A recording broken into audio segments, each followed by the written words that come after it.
on Uneducated Reviews, we're going to be looking at Luigi Cozzi's Godzilla, or Cozilla as it is sometimes called.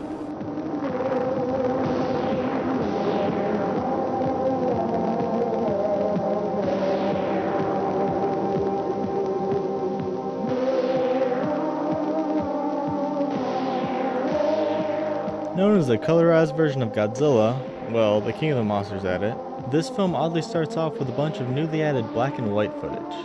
Then the film goes almost scene for scene with Godzilla King of the Monsters until the end, but we'll get to that later. The dubbing is great. I don't understand the Italian, but the lip syncing is wonderful and the voices are pretty much spot on with the American version. The remaster that was done to it by an unprofessional volunteer looks fine. There's some muddy scenes, but for the most part it's just a little film grain, causing things to show their age. The sound is said to be originally in a special format so that it would have realistic seat-shaking effects.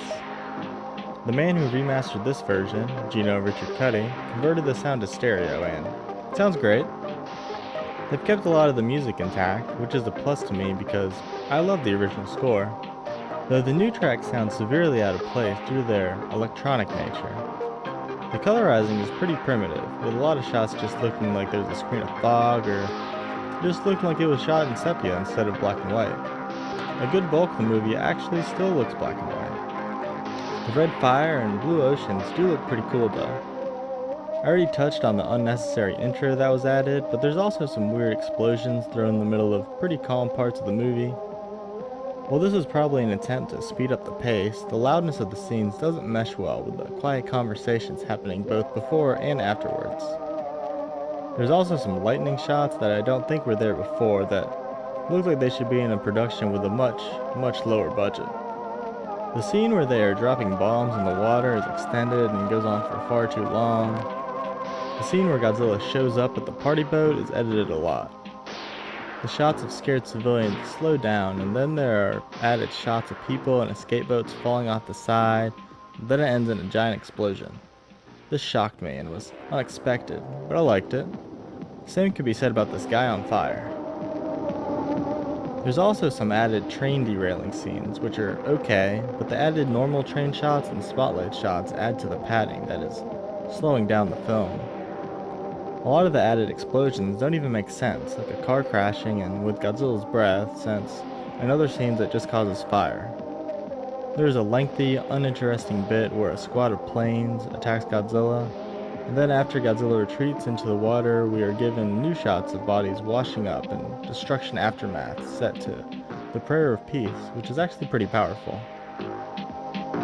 When Serizawa goes to use the oxygen destroyer before coming face to face with Godzilla, he first watches this fight for some reason. And when Godzilla emerges from the water for one last roar, he is bombarded with artillery shells from all sides. This whole scene is drawn out like crazy. At the end, there are some more explosions and then some more electronic music.